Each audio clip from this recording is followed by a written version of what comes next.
keep it on me. I can't let her crib unless that chopper on me. She say I'm a shit, she gon' put it on me. You can keep this out, I'ma smoke this OG. Remember way back then.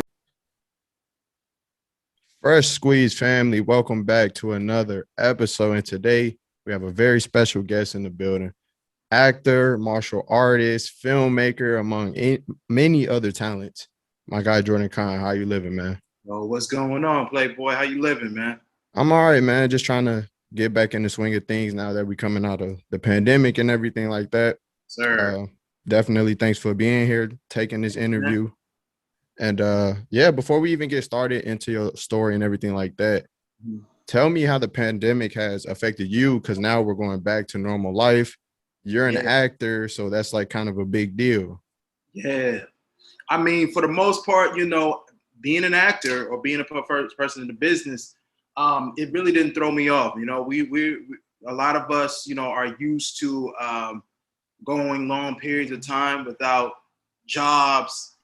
Or sometimes no means of income. So we learned to work around, what we were doing. So for me, it was just more like everything that I've been up to this point was preparing me for, what I went through. Of course, I was blessed. I still had, other things going on, emotions, savings and things like that, other investments, to keep me afloat. But I mean, only thing, of course, we couldn't work as much because most of Hollywood was shut down. So, it gave a lot of space for independent projects to thrive. But through it all, man, I've been truly blessed, man. Climbing through the trenches and doing me. Yeah, man. I think that's been the biggest thing out of everyone that I've talked to. This was like a huge time for people to see how important investments and savings and just being smart with your money really is. Yes, sir. Yeah, so I honestly have never talked to an actor before, so I was curious to see how it would differ from, because mostly I talk to musicians, a couple sports people here and there, but I was curious to see the difference of how it affected you rather than, going to the studio by yourself. Yeah, all day. So just jumping right into it, because obviously we never talked before. Just tell me a little bit about your early life. I know you were born in New York and then you moved to Virginia. That's right. Just tell me a little bit about that. Pretty much, born in New York, left there about 8 years old, man. We lived in a pretty rough area, things like that. Mom, Dukes wanted to see us, make sure we, was alive to see high school, junior high. So she had some family down south. She went down there for vacation, so how slow it was and things like that. So she went down there and moved us down there, and I spent most of my raising there. So I guess I'm a mid-Southern boy by heart, DMV area, Virginia, and I'm out there. Is where I really found my gifts, my talents. I started out as a dancer, man. Like that's what I wanted to be, man. From like watching like guys like Turbo, Ozone, Usher, guys like that, and that led me to do other things, man. As far as taking it to the next level, going on, moving to LA, making that big move to pursue a career in the entertainment industry, particularly dance. But that I achieved that goal. I came out here, I danced behind some of the biggest artists in the world: Usher, Britney Spears, Celine Dion, Ariana Grande, Nicki Minaj, and it was all fun. But the thing about it was the game. It exposed me to a whole other side of the game as far as the production side, and there are other avenues to succeed. Because I feel like as a dancer, sometimes it's a stepping stone. It's almost like high school. And then when you come into the industry, a lot of these guys, they graduate, they go on to become artistic directors, actors, producers, on to bigger and better things. So that's pretty much what happened to me. I kind of got bit by the bug, so to speak, of film production and acting. And I was always training in martial arts. So on the side, when I wasn't dancing, I was always doing my martial arts. So, that came in real handy. It got me a small role in Straight Outta Compton. And then I started doing my own features. And the whole martial arts thing and my passion for that, it was working. So I was just like, you know what? I've done the dancing thing. I'm gonna just strictly focus on this martial arts, this acting, and this film production. And it's been what's keeping me afloat, keeping me happy, and paying the bills at the same time. So definitely. It is. So I do have a question as far as because I read that you actually discovered dancing was your first talent overall. So this might sound a little funny, but like, how did you discover that? Like, you just started dancing one day, and honestly, man, I don't know if you remember this. I'm a little older, so it's this guy named you remember Usher. He had Right. this video out way back there. It was called My Way, Oh yeah. and I was blown away, man. I was always like a Michael Jackson fan and everything like that from back in the day, but and he he was very inspirational to me as well. But when I saw this video by Usher, My Way, it was not just the video and the song that blew me away, but it was like the choreography. And I was just like one of them kids, like, okay, I'm gonna record this and try to practice it. And then I found myself just like falling in love with this. Like, yo, this is actually dope. Like this, I actually feel good. It's almost like one of the things you do and it kind of speaks to your soul. It's almost like your soul is being fed. So it's like I kind of just gave into that. I just kept training and practicing, incorporating gymnastics and some martial arts tricks in there. And I kind of honed my own style, but that's what it was, man. Everybody got a different story, but for me, I saw that video, learned that choreography, and it was a wrap, man. That's all I wanted to do from there. Yeah, My Way, a classic. I know I'm a little younger, but I definitely know about My Way for sure. Now, speaking as you dance with some of the biggest celebrities, like you said, Britney Spears, Nicki, 50 Cent, like all type of people. And it led you to say you saw a different side of things, which I find a lot of times when I hear people's stories, they say they got to a certain place where they want to be, and then they found out it wasn't what they thought. Obviously, you don't have to go into any particulars or anything like that, but like, what are some of the things that you noticed and you were like, I might want to kind of change paths? Oh, let's be honest, man. The money, man. The money. I did pretty good. I had some years that were better than others. But it was just more so, at some point, being that young, you're not really thinking about a house, mortgages, having nice things and things like that. As a man, you're supposed to want better for yourselves and want to be able to provide for significant other or your family or something like that. So that was one factor. And then it was just like I was just outgrowing my passion, man. It was more I was pursuing it since I was like a preteen. And then I'm hitting maybe like 20s, late 20s, 30s. And, they say it's this thing called Saturn returns. I don't know if you ever heard of it. Maybe you could look it up. But they say around the late 20s or something like that, early 30s, a shift usually can occur in a human being. They a long-term relationship, they'll switch that out. They'll just up and want to switch careers. But something like that happened to me. And it just wasn't as fun anymore. It was almost like I did this. It was like, I got to find something else that's feeding me. And it was just that turning point. It was just like, man, do I really want to continue to go and wait in these long lines? And you got these younger kids coming up. They quicker, they faster, and it's just like they doing all these new moves and Millie rocking, and I'm just like, I don't know, bro. I think the universe is telling me, yo, this might want to start looking to another direction. And it wasn't a painful. It wasn't the most painful transition, but it was kind of like it was more subtle. It was just things were happening around me that were different. Even different bookings I was getting, different things people were requesting and meeting from me were just different from the typical dancer. So I was like, okay. Yeah, it was just that time. Yeah. Yeah.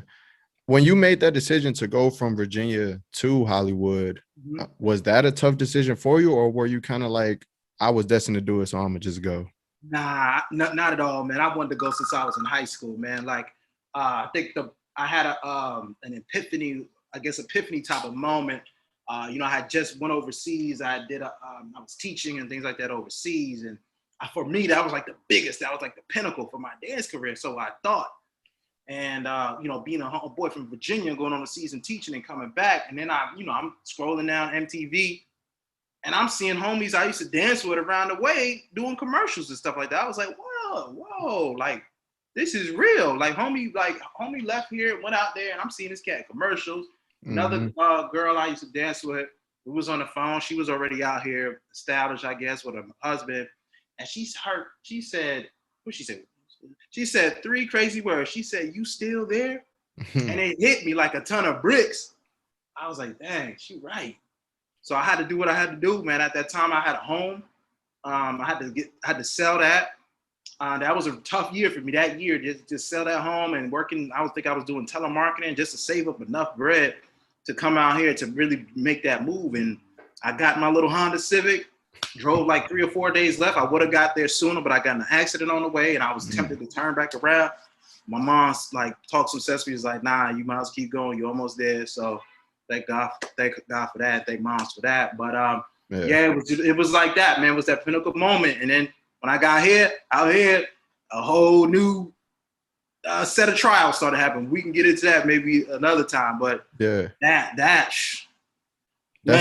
that's a lesson for a lot of people that's watching that want to make that jump and get out of their comfort zone. Yeah, this is like a story you should hear. Go ahead and do it. So getting to LA, what are like some ups and downs initially about living in LA? Because I know the stereotypes. Yeah. What was it for you? The stereotypes are here. For me, it was honestly, for me, looking back, I didn't even realize at that time, but I was very inconfident because it was more so, yes, I had made this leap, I had done this thing, you know, I had this dream, this thirst, this hunger to go on to try to attack the film business as a dancer, but I was now a little fish in a big pond compared to when I was a big fish in a little pond. So it's like it's 50 dudes who look like me, who can move like me, you know, out here doing the same thing I'm doing. I'm competing for jobs. Not only that, I was looking at people that I was when I was a youngster and stuff like that, watching on TV doing anything. Now I'm competing with them for jobs.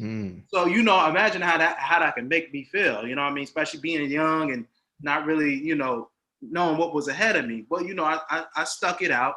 And of course, you know, LA is expensive, man. Let's be honest. Yeah. Man. It's one of the top expensive states in the country.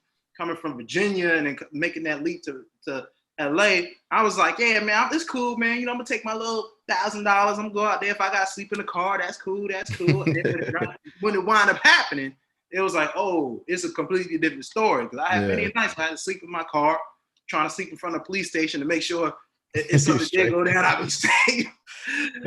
So what I thought, and then, you know, sleeping on couches and things like that. But it was mainly just starting over again, building those new relationships. Luckily for me, I did get signed like the first 2 weeks I was out here.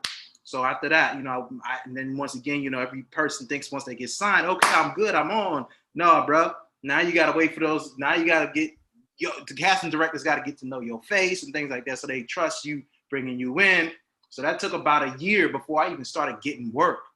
So it's a journey, man. You know, and it's different for everybody. Some people come out here, take off. Some people come out here and it's a steady grind like me. And some people come out here, bang, hit their face, run back home crying. Yeah, definitely.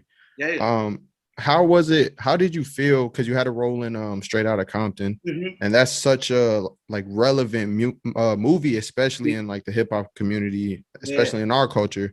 When did it like actually hit you? Like, damn, I was really in Straight Outta Compton. It was cool, man. Honestly, I remember I think the second day I was on the set, and I was walking up, man, and I was like, yo, like I don't know if you're familiar with the director F. Gary Gray. He was there, and I saw him in the director's chair. I was like, yo, dude, like, I'm working on this film, man. Like, I'm out here literally working on this big budget film. And you know, he kind of courted me too. He was a real cool guy. He was talking about old school hip hop and everything like that. And I was just like, yo, I'm an East Coast dude. You know, I don't really know about this West Coast. And he was like, nah, I'm gonna school you. So we sat there, chopped it up about West Coast and East Coast. Everybody was on set. Dre was on set. Not Snoop. Cube was on sets. Cube was moving, man. Cube was moving. You know that guy. He's a hustler. Yeah, hard worker for sure. He didn't really stay in one spot at one time. And you could tell he had he was doing some things, probably more business moves and things like that. Yeah. And it was cool, man. It was a great experience. It was actually my first taste of a feature-length film. I had done a dozen commercials and music videos, but that was the first time I was actually on a feature-length film set. And, you know, it was great, man. It was just like, wow, man. Yeah. Cool. So getting into the movie that you actually wrote and helped produce and everything, so if I'm not mistaken, you say you wrote it in 3 days, right? Yeah, we started. I think I need to take that probably about maybe 3 to 5 days. I think 3 to 5 days. Yeah, about a week. So what were some like ups and downs you had? Did you get any creator's block throughout that process? Because that's kind of fast to write an entire movie. Yeah, I'm gonna tell you what happened, man. When I wrote that movie, I had just hit like a major stump in my life. Another major crossroads. Like this is right a little bit after I decided I'm gonna get out the dance game, and I had to leave LA for I think a year and a half. I went to Atlanta, and that looking back now, Atlanta, it was more so for me to just slow down, take a break, enjoy the scenario, because it's a lot slower. It's a lot of trees and boonies and things like that. And I was out there, so I was in a clear space. So that's why it wasn't hard for me to write the film. And I think it was time. It was the universe that aligned it for me. It was that time for me to write that film. So I didn't really necessarily have a block. And I have a process when it comes to writing. I always scored really high in my English scores in school. My English and reading and writing. I don't know why, because it's not my favorite subject. But I always scored high, and so I understand concept. And I spent 2 years in film school, so I kind of understood the story, the structure of writing story. I'm not saying I'm a pro, I'm a beast, because I got a long ways to go. Yeah.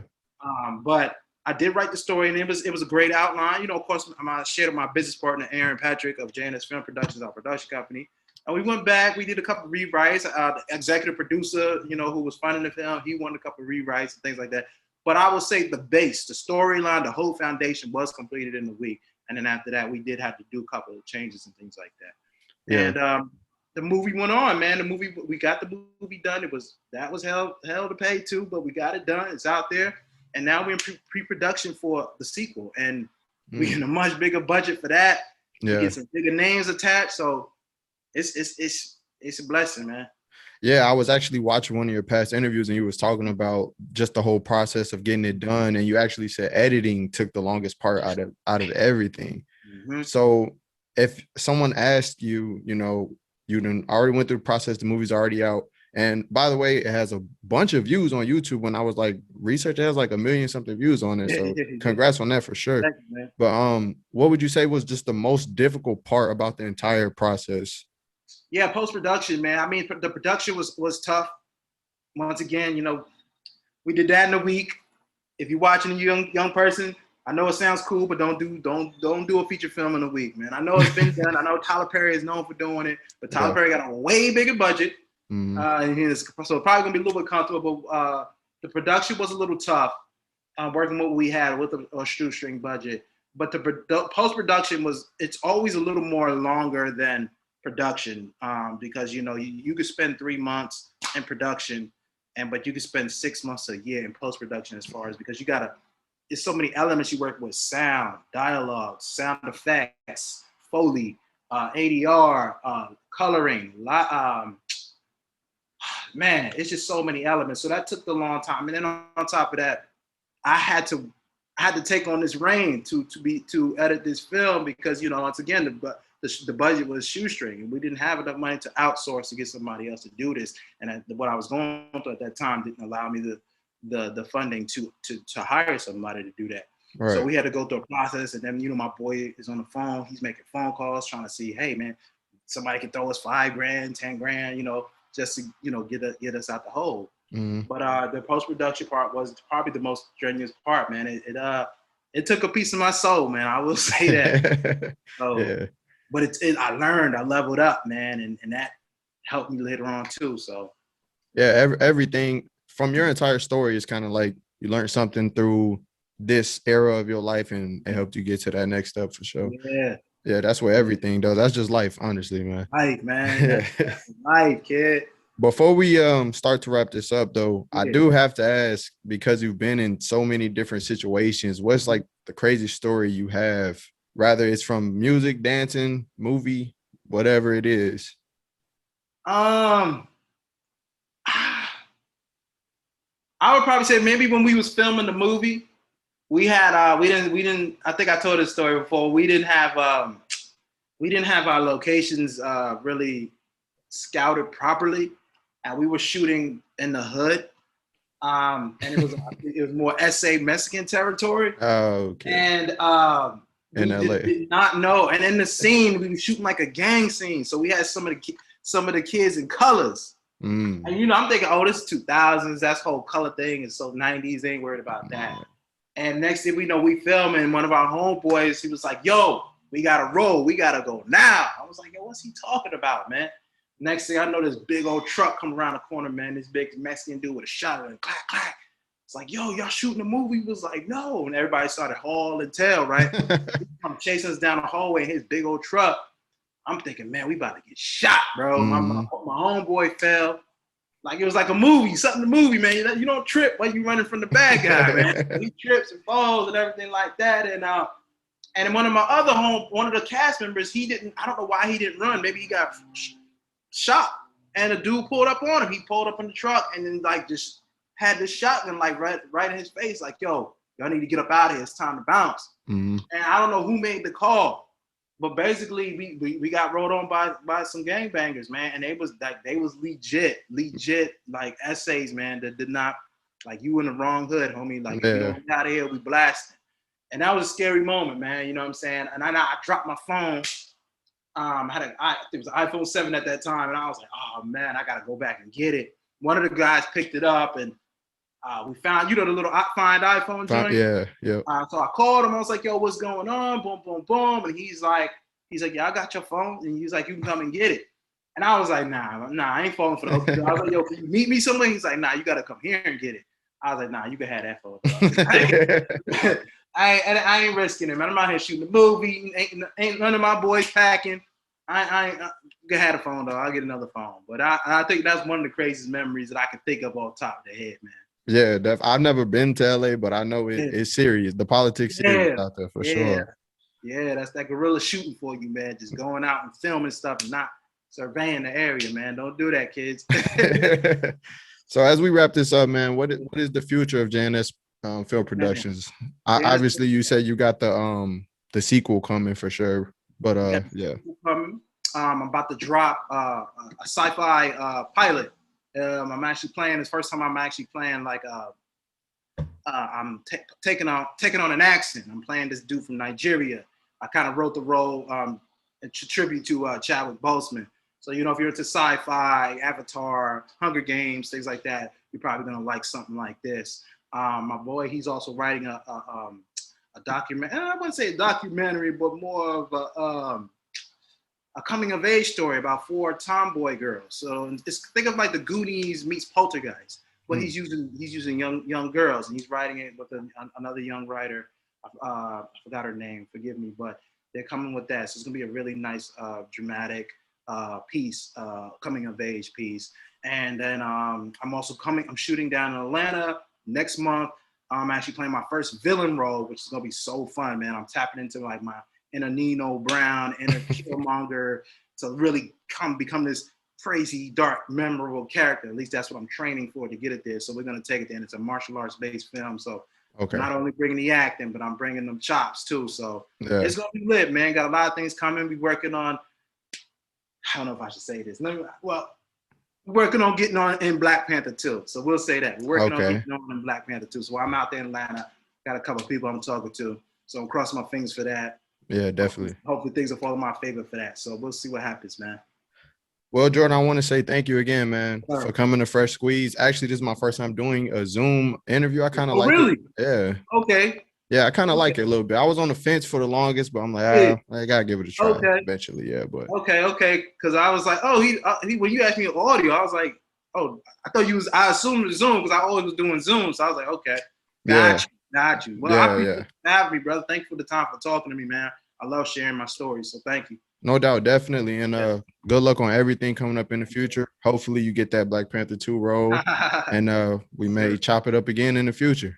Yes, sir. Follow me, guys, at Mr. Jordan at Mr. Jordan Cann. Let's go. Yes, sir. All the information will be in the link. And as I promote this video as well, Freshsqueezed family, we will holler at you next time. All right, brother. Have a good one. Take it easy, man. You will find another me if you lucky. Yeah. I gave you all of me. Got on my ass and got me a bag, and look at you calling me. You said I ain't shit.